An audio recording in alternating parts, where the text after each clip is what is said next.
Terrorism پہ۔ السلام علیکم ناظرین، آپ دیکھ رہے ہیں نیوز نائٹ، میں ہوں ڈاکٹر سجاد بخاری۔ ناظرین، آج ہم بات کریں گے میران شاہ یا تیرا کی سنگلاخ پہاڑیوں سے لے کر بلوچستان کے ساحل اور بلوچستان کے ساحل سے لے کر چمن یعنی افغانستان کے بارڈر تک آپریشن خیبر 1، خیبر 2، راہ نجات، رد الفساد، صراط مستقیم اور اب عزم استحکام آپریشن۔ ہماری مسلح افواج اور ہمارے سپہ سالار کی نگرانی میں جس طریقے سے ان آپریشنز کو کامیاب بنا رہے ہیں اور ہمارے 24 کروڑ عوام کے تحفظ کو یقینی بنا رہے ہیں، ہم ان کو خراج تحسین پیش کرتے ہیں۔ اور تمام تر وہ لوازمات جو کہ دہشت گردوں کے لیے، چاہے وہ دہشت گردوں کی سینیٹائزیشن ہو یعنی اس وائرس کا خاتمہ ہو، یا جو اس کرۂ ارض پہ فساد کا موجب بن رہے ہیں، ان کے لیے تمام تر جو لوازمات ہیں وہ پوری کی جا رہی ہیں۔ پیشہ ورانہ صلاحیتوں کا مظاہرہ کیا جا رہا ہے۔ پوری دنیا معترف ہے پاکستان کے اس آپریشنز کی جس کو 40 سے زیادہ ممالک کامیاب نہیں ہو سکے، مگر پاکستان کی مسلح افواج نے اس میں کامیابیاں حاصل کی ہیں۔ وادی تیرہ میں ایک افسوسناک واقعہ ہوا ہے، اور بلکہ افسوسناک کے ساتھ ساتھ یہ بھی آپ کو بتاتے چلے کہ اس فائرنگ کے تبادلے میں سیکیورٹی فورسز کے 3 جوانوں نے جام شہادت نوش کیا ہے اس عظیم سلطنت کے لیے اور مملکت پاکستان کے لیے۔ لیکن دوسری جانب 4 خوارج کو جہنم واصل کر دیا گیا ہے۔ یہ سینیٹائزیشن کا جو عمل ہے وہ جاری ہے، اور شہداء کی ایک بہت بڑی تعداد ہے، اور 80,000 کے قریب ہمارے پاکستانی انہوں نے جام شہادت نوش کیا ہے۔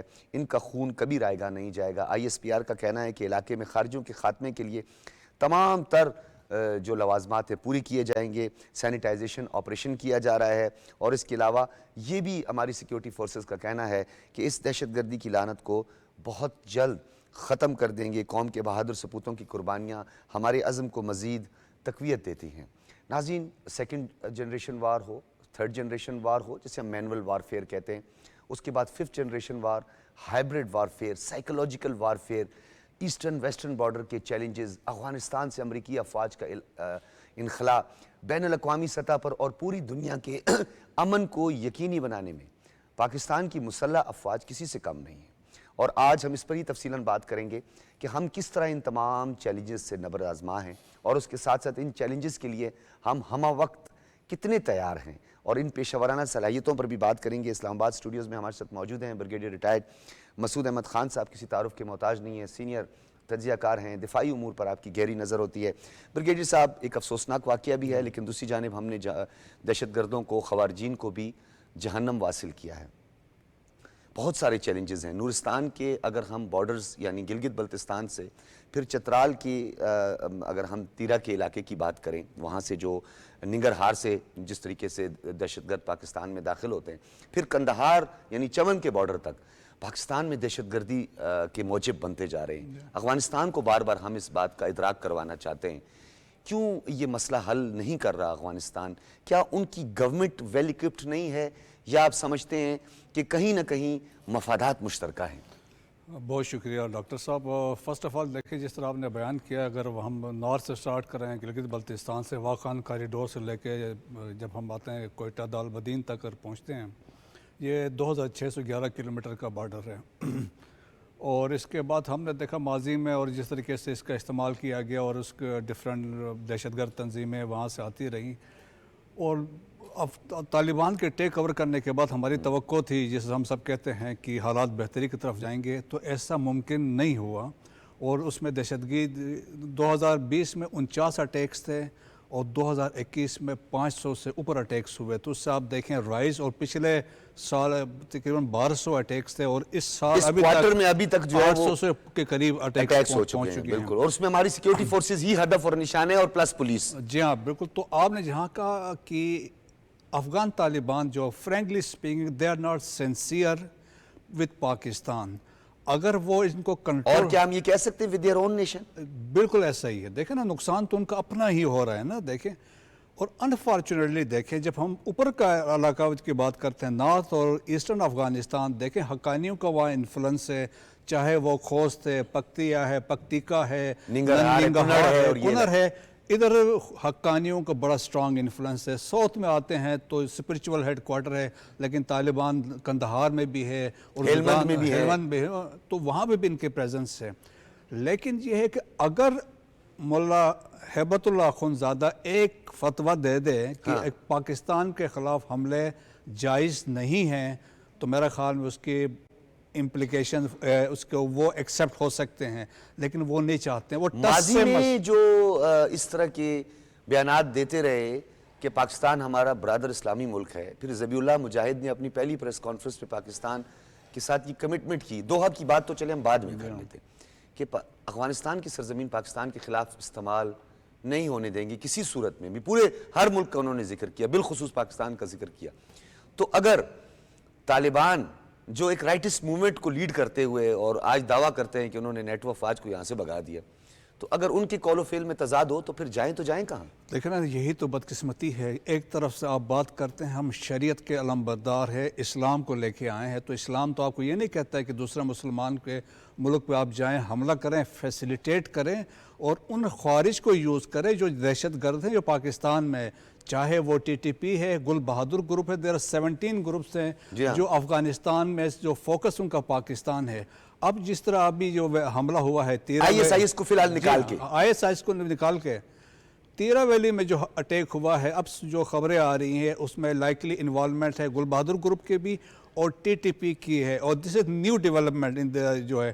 پہلے دیکھیں یہ انڈیپینڈنٹ تھے، اور کیونکہ گل بہادر گروپ جو ہے وہ وزیرز اور داورز پہ مشتمل ہے، لیکن جو باقی ٹی ٹی پی ہے محسود لیڈ ہے، تو ان میں آپس میں ڈفرینسز تھے۔ لیکن یہ بتایا جاتا ہے یہ اٹیک، اور وہ بھی خیبر میں کرنا فار دی فرسٹ ٹائم، کیونکہ گل بہادر کا انفلوئنس تھا نارتھ وزیرستان میں اور بنو میں تھا۔ یہاں مجھے کلیئرٹی تھوڑی سی چیز کی آنی چاہیے ہمارے دیکھ، آن بائی طالبان اور on by I S I S, یعنی یہ جو گروپس جن کی آپ بات کر رہے ہیں، جی یہ گروپ تو افغان طالبان اون کرتا ہے، دیکھیں نا ان کی آئیڈیالوجی آن بائی طالبان یعنی آپ ٹی ٹی پی، ہاں، اور گل بہادر گروپ، باقی جتنے گروپ ہے، دیکھیں نا ایسٹرن ترکستان اسلامک موومنٹ بھی وہاں پہ ہے، ٹھیک ہے، اسلامک موومنٹ آف ازبکستان بھی وہاں پہ ہے، تحریک طالبان تاجکستان بھی ہے، القاعدہ ان سب کانٹیننٹ بھی ہے، القاعدہ جو اوورآل ہے جس کو گلوبل آبجیکٹیوز ہے وہ بھی ہے، اور اس کے علاوہ دیکھیں کہ اسلامک اسٹیٹ آف خراسان بھی وہاں پہ موجود ہے کہ جو وہاں سے اپریٹ کر رہے ہیں۔ اب دیکھیں جو لیٹسٹ رپورٹ انیشیٹ کی ہے یونائٹڈ نیشن نے 1 اگست، یونائٹڈ نیشن سیکیورٹی کونسل کی جو انالیٹیکل سپورٹ اور سینکشن مانیٹرنگ ٹیم نے، انہوں نے ری کنفرم کیا ہے presence of T T P inside Afghanistan, ان کے لیڈرشپ کی۔ پھر انہوں نے یہ بھی بتایا کہ القاعدہ ان کو فنڈ کر رہا ہے۔ اب دیکھیں فنڈنگ کے کیا ذرائع ہیں، جس طریقے سے آج بھی بات ہو رہی تھی کہ وہ ایکسٹارشن اور پیسے لے رہے ہیں یہاں سے، پاکستان سے بینک لوٹ کے پیسے وہاں افغانستان جا رہے ہیں حوالہ ہنڈی کے ذریعے۔ افغان طالبان گورنمنٹ نے ایک سال میں $3 بلین ہیروئن سے کمائے، سمگلنگ وائڈ سورس ہے، اور سمگلنگ کے جو روٹس ہے وہ القاعدہ کنٹرول کر رہا ہے۔ 190 کڈنیپنگ آف رینسم وغیرہ، کڈنیپنگ کا بھی ہے، وہ سارے کڈنیپنگ ہے، ایکسٹورشن ہے، وہ پیسہ ہے، ٹھیک ہے۔ اس کے علاوہ $195 ملین مائننگ سے القاعدہ نے لیے ہیں، اور خالی 2 صوبوں میں سے مائننگ جو گولڈ مائننگ ہے $25 ملین ہے۔ اور اس کے علاوہ دیکھیں کہ امریکہ ستمبر 2023 سے بھی ہم سمگلنگ کے حوالے سے، اور ایس آئی ایف سی میں اگر ہم بات کریں تو سب سے پہلا جو انیشیٹو لیا گیا تھا وہ ستمبر 2023 میں اگینسٹ سمگلنگ، یہی چیف آف آرمی اسٹاف کا ویژن تھا نا اس میں۔ اب دیکھیں جو آپ کی بلیک اکانومی یا شیڈو اکانومی ہے پاکستان کی، 40% آف جی ڈی پی ہے، جس میں آپ کی سمگلنگ اس میں شامل ہے، یہاں پہ کرمنل مافیا جو اچھا بریگیڈیئر صاحب، مجھے تھوڑی سی، میں اس کو پولیٹیکل سائٹ پہ نہیں لے جانا چاہتا، لیکن کیونکہ جہاد فی الارض کی، فساد فی الارض کے حوالے سے آرمی چیف نے بھی ایک بات کی تھی، کیونکہ جہاد اور ہم فساد کو بعض اوقات جو ہے اس کی انٹرپریٹیشن میں بہت غلط ہو جاتے ہیں۔ یہ بتائیے گا سر کہ آپ ان کو خوارجین ہم کہتے ہیں، ہمیں کہنا بھی چاہیے کیونکہ یہ خوارج ہیں، اور اس کی واضح مثالیں ہماری آیات میں، قرآن مجید فرقان حمید میں اس کے اشارے ہمیں ملتے ہیں۔ دوسری جانب بلوچستان کے اندر ایک موومنٹ چلی سو کالڈ، وہ ایک خاتون اب جو پاکستان میں بھی نہیں ہے وہ وہاں پہ چلی گئی، اس کو اگر کوئی سیاسی جماعت جو کہ خود کو ایک ڈیموکریٹک پولیٹیکل پارٹی بھی کہے اور یہ کہے کہ یہ ہمارے لوگ ہیں، ان کو کیوں پکڑا جا رہا ہے، ان کو کیوں روکا جا رہا ہے، اس سیاسی جماعت کو آپ کیا کہیں گے؟ دیکھیں جی یہ دہشت گرد ہے، دیکھیں لیٹس بلوچ یکجہتی کمیٹی، ٹھیک، یہ ایک پراکسی ہے بی ایل اے کی، چاہے وہ بی ایل ایف ہو، بی آر ایف ہو، بی ایل یو ایف ہو، جی ہاں، یہ فرنٹ پہ ہے، اس کو بیسیکلی انڈیا یوز کر رہا ہے، پراکسی ہے، ان کو وہاں سے نیریٹیوز ملتے ہیں اور اکارڈنگلی وہ موو کرتے ہیں. آپ دیکھیں اتنی بڑی ایک آپ نے یہاں پہ موو چلائی، ایک آپ نے مارچ کیا فرام کوئٹہ ٹو اسلام آباد، کس نے فنڈنگ کیا آپ دیکھیں نا. آپ نے مستونگ میں کیا، کس نے فنڈنگ کی؟ گوادر میں کس نے کیا؟ ناروے آپ کو کون لے کے سر گیا؟ آپریشنز میں جو کرنسی برآمد ہوتی جی ہاں. ہے، جو انڈین ساختہ اسلحہ برآمد ہوتا ہے، وہ واضح ثبوت ہے ہمارے اور پاس. پھر ایک اور دیکھیں نا، جب وہ ابھی گوادر میں تھی تو وہاں سے اس کے اکاؤنٹ سے ٹویٹس ہوئی، جبکہ وہاں پہ نیٹ نہیں تھا، تو اس کا مطلب تھا اس کا کنٹرولر ہینڈلرز اس کا کہیں اور تھا. تو اس میں تو کوئی شک نہیں ہے. اب یہ پاکستان کے خلاف ہے، چاہے وہ ٹی ٹی پی ہے، گل بہادر گروپ ہے یا باقی گروپ ہیں، اور بی ایل اے ہے، براس ہے، یا B L A, B R F ہے، مجید بریگیڈ ہے. یہ جو پراکسی ہے، کسی زمانے میں ماما قدیر بھی لوگوں کے اس پہ تھا، لانگ مارچ والے ماما. لانگ مارچ والے جو تھے، ان کا پیچھے سے ہینڈلرز ہیں، یہ پراکسیز ہیں. الٹیمیٹ ایم ان کا یہ ہے ڈسٹیبلائز بلوچستان اینڈ پاکستان. اچھا، کیا آپ کی گفتگو سے یہ نتیجہ اخذ کیا جا سکتا ہے کہ خوارجین میں یہ سب شامل ہیں؟ ان کا کمانڈ اینڈ کنٹرول سسٹم کسی ایک جگہ میں، جس پہ آپ نے ٹویٹس کا بھی ذکر کیا، ہم نے یہ سنا تھا کہ آئی ایس اور اب جو ٹی ٹی پی ہے وہ آپس میں ضم ہو کر حملہ آور ہے. پھر ہم نے یہ سنا کہ بلوچ سو کالڈ سیپریٹسٹ جو ہیں، جو ایک سو کالڈ فریڈم رائٹس اور اس کی باتیں کرتے ہیں، وہ بھی ساتھ میں شامل ہو گئے. ان کے ہتھ کنڈے مختلف طریقوں سے وہ دہشت گرد حملہ آور ہوتے ہیں پاکستان. دیکھیں نا کہ یہ انڈین را کا کتنا بڑا اس میں انہوں نے میجر رول ادا کیا کہ ایک انہوں نے براس بنائی 2018 میں، جس میں تمام بلوچ ملیٹنٹس کو اکٹھا کیا. 2020 میں انہوں نے بنائی ایک کنسورشیم آف ٹیررسٹ آرگنائزیشن، جس میں براس کو ٹی ٹی پی کے ساتھ ملایا. اور ریسنٹ مثال دیکھیں کہ ان کے نیکسس کا، کہ جو نصر اللہ پکڑا گیا بلوچستان میں وائل کراسنگ بارڈر، اور آلسو نون ایز منصور، اس نے کنفیس کیا کہ جی وہ مجھے فیسیلیٹیٹ کرنے والے مجید بریگیڈ کے لوگ تھے، بی ایل اے کے لوگ تھے. اور ہی سیڈ کی نور ولی محسود کی ملاقاتیں ہو رہی، انڈین را جو ہے کونسل انڈین مشن ہے ادھر ان کے ساتھ ہو رہی ہے. اور ہی سیڈ کی بشیر زیب بھی وہ افغانستان میں موجود ہے. تو لیکن نہیں سر، یہ تھوڑی میں مزید چاہتا ہوں، کیونکہ آپ کی موجودگی کا میں فائدہ اٹھانا چاہتا ہوں. ایک طرف خود کو لبرل، پروگریسو اور لیفٹسٹ کہنے والے جو کہ سو کالڈ آزادی کی جنگ لڑ رہے ہیں، دوسری طرف ایکسٹریم رائٹسٹ جو اپنے آپ کو دائیں بازو کا اور اسلام کا اور اس کا چیمپئن کہنے والے، جہادی خود کو کہنے والے، یہ دونوں اکٹھے کیسے ہو سکتے ہیں سر؟ یہ اس سے عوام کو، لوگوں کو سمجھنے میں آسانی نہیں ہوگی کہ یہ کیسے اکٹھے ہو گئے؟ بالکل صحیح آپ کہہ رہے ہیں، اویئرنیس کی بات ہے. یہ پیسے کی گیم ہے، جو پیسہ فنڈنگ بات سے آ رہا ہے. دیکھیں جو لیڈرز ہیں جو ان کو یوز کر رہے ہیں، وہ تو آرام سے بیٹھے ہوئے ہیں، کندہار میں بیٹھے ہیں، کابل میں ہے، جلال آباد میں ہے، یا یورپ میں بیٹھے ہوئے ہیں. مرنے والے تو عام ہے، جو جس کو بعد میں کہتے ہیں مسنگ پرسن تھا، ایکچولی وہ تو ٹیررسٹ تھا اور وہ ان کے لیے لڑ رہا تھا وہاں پہ.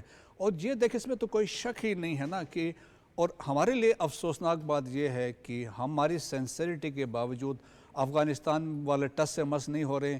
ایون ہمیں توقع تھی کہ حقانی جو ہے، سراج الدین حقانی کوئی کنسٹرکٹیو رول ادا کریں، کیونکہ ان کے اچھے تعلقات ہیں گل بہادر گروپ کے ساتھ، کیونکہ نارتھ وزیرستان میں انہوں نے ان کو ہوسٹ کیا ہوا تھا. لیکن ان کے طرف سے بھی لگتا نہیں ہے. ابھی آپ دیکھیں، اگر انہوں نے ننگہار سے آ کے تیرہ ویلی میں حملہ کیا ہے تو اس کا مطلب ہے وہاں پہ کنٹرول تو حقانیوں کا ہے. سو انہوں نے فیسیلیٹیٹ کیا ان کو وہاں پہ. تو پھر سر اگر نورستان سے گلگت بلتستان پر سب کچھ ہوتا ہے تو بھی یہی ہے. اچھا، یہ کیا ایکسکیوز کو ایکسیپٹ کیا جا سکتا ہے کہ افغان گورنمنٹ یہ کہتی ہے کہ جی پورے افغانستان پہ ہماری ریٹ نہیں ہے اور ہم ابھی تک ویل اکوپڈ نہیں ہیں، ہمارے جو ہیں وہ جو فنڈز ہیں وہ فریز کر دیے گئے ہیں بین الاقوامی سطح پہ، پاکستان مقدمہ بھی لڑے، دہشت گردی بھی بھگتے، بھائی بھائی کی بات بھی ہو، مسائل بھی حل کرے اور متاثرین میں بھی شامل ہو جائے؟ دیکھیں نا، فنڈز فریز کی بات ہے. آپ ڈالر کتنا افغانستان میں آپ مجھے بتائیں، ڈالر انکریز کر مطلب اراؤنڈ اٹ از 80 کے انڈر ہے، لیس دین 80. پاکستان میں where we stand, Americans they are pouring 47 to 74 million dollars per week. یہ ریکارڈ پہ چیزیں ہیں جو انہوں نے کہا ہے. اور اس میں جو سگار ان کی جو کمپنی ہے جو اس کو مانیٹر یا آڈٹ کرتی ہے، ان کے مطابق 293 ملین ڈالرز کے ویئر اباؤٹس کا کوئی پتہ نہیں ہے. بالکل. So where that money has gone. اب دیکھیں کہ ان دہشت گردوں کو، خارجین کو فنڈنگ کے لیے ایک تو انڈیا را کر رہا ہے، دوسرا افغانستان کے جنرل ڈائریکٹر آف انٹیلیجنس وہ بھی کر رہے ہیں.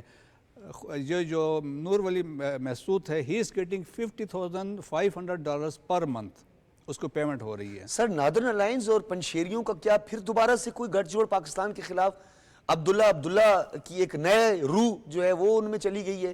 کیا لگتا ہے آپ کو یہ کچھ اس طرح کے ایشوز بھی سامنے آ رہے ہیں؟ کیونکہ ہم آل انکلوسیو کے لیے تو ہم بھی سب بڑے کہتے ہوتے تھے. اب نارتھ میں ایک مومنٹ سٹارٹ ہوئی. اب آپ دیکھیں کہ جو افغان طالبان ہیں 95% دے آر پشتونز, 5% تھے ازبک تھے, تاجک تھے, ترکمن تھے. اب یہ ہوا ہے کہ جو تاجکس تھے وہ ان کو چھوڑ رہے ہیں کیونکہ انہوں نے ڈیناؤنس کر دیا ہے تاجک کمانڈرز نے, کیونکہ وہاں پہ دیسٹ کے طالبان نے جا کے وہاں پہ زمینیں بیسیکلی ڈیموگرافک امبیلنس کریٹ کرنے کی کوشش کی جا رہی ہے. سر وہ تو پہلے بھی دوستم کے کیمپ میں بیٹھے ہوئے تھے, پہلے دیکھیں وہ بھی ہے, تو وہ ایک ایسا سلسلہ ہے. تو وہاں پہ ایک مومنٹ ہے. تو جس طریقے سے ابھی وہ احمد شاہ مسعود کا بیٹا تھا, اس کے ابھی ریسنٹ انٹرویوز ہے, تو وہ بتا رہے تھے کہ وہ ری گروپ کر رہے ہیں. اچھا برگیڈیئر صاحب, کیونکہ ہم بڑا چیدہ نکات پر ہم نے بات کی ہے, بڑی کمپریہنسو گفتگو ہماری ہوئی ہے. وزیر اعظم پاکستان نے ان کو خوارجین کے خلاف جو آپریشن ہے اس پہ ہماری مسلح افواج کو سراہا ہے. صدر آصف علی زرداری نے بھی پاکستان کی مسلح افواج کی قربانیوں اور ایک مرتبہ دہشت گردی کے خاتمے کے عزم کا اعادہ کیا ہے. یہ کیا ہم سب کی ذمہ داری نہیں بنتی ہے کہ ہم خوارجین کو بھی ان کے رائٹس کی بات کریں اور ہم کہیں وہ ہمارے لوگ ہیں, پھر ہم ان کو دوبارہ سے لا کر یہاں پہ ان کی آبادکاریاں کریں؟ تو کیا یہ سلسلہ رکنا نہیں چاہیے, تھمنا نہیں چاہیے؟ یہ ہو ہی نہیں سکتا. دیکھیں چیف آف آرمی اسٹاف نے ایک تقریر میں ایک بڑی زبردست بات کی تھی. انہوں نے یہ کہا تھا کہ مجھے ایک پاکستانی شہری کی جو زندگی ہے کسی بھی ملک کے تعلقات سے زیادہ اہم ہے. بالکل. اب افغانستان کے ہائی روڈز استعمال کر کے وہاں سے حملہ آتے ہیں, دہشت گرد خوارجین آتے ہیں اور یہاں آ کے ہمارے لوگوں کو شہید کرتے ہیں. دیکھیں 80,000 ہمارے لوگ شہید ہوئے ہیں, 70,000 سویلینز ہیں. پیچھے جو آڈیو لیکڈ ہوئی تھی جس میں نور ولی کہہ رہا تھا کہ حاجی گٹ کو کہ آپ نے سکولوں کو اور ہاسپٹلز کو ٹارگٹ کرنا ہے تاکہ اس کا ایک امپیکٹ خوف ہوتا ہے. سر ہم نے فینسنگ کی, جی ہاں, ہماری فینسنگ پر ہماری ڈیورنڈ لائن جو کہ ہماری نہیں ان کے اکابرین ان کے معتبرین تھے, وہ بھی ایک انہوں نے کنٹروورشل بنایا. اور بلکہ بہت شکریہ آپ کا بریگیڈیئر ریٹائرڈ مسعود احمد خان صاحب, مجھے پروڈیوسر صاحب بریک کا کہہ رہے ہیں. اور ناظرین بریک سے قبل ایک بات یہاں پہ کرنا ضروری ہے کہ دہشت گرد ہوں, چاہے وہ کسی قوم, کسی مذہب, کسی قبیلے, کسی فرقے سے تعلق رکھتے ہوں, پاکستان دشمن ہم سب کے دشمن ہیں. ان کو یہاں کا باسی نہیں کہنا چاہیے, ان کو صرف دہشت گرد کہنا چاہیے. یہاں لیں گے ایک بریک, اور بریک کے بعد جب واپس آئیں گے تو پاکستان پر الزامات ہمارے روایتی حریفوں کے ساتھ ساتھ اب اسرائیل بھی لگانے لگا ہے. کیا کہا ہے, ایک بریک کے بعد اس پہ بات کریں گے.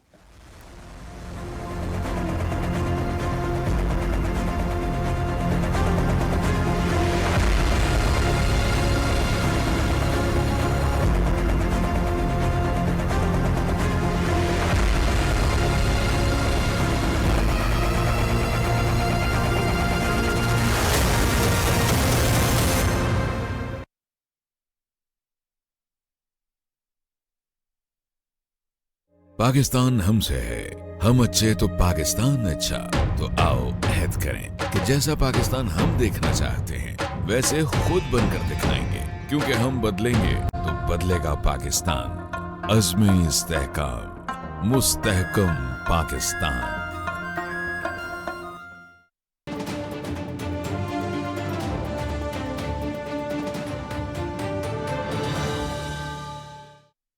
آپ آزاد ہیں, آزاد رہیں.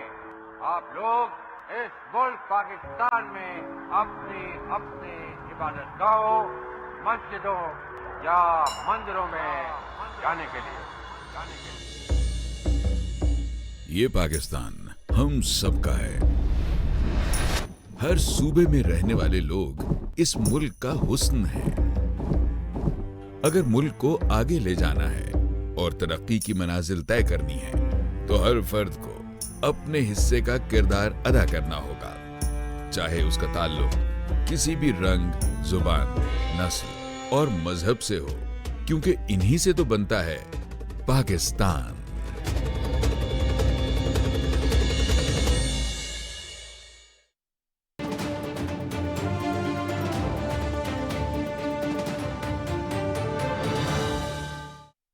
پاکستان ہم سے ہے,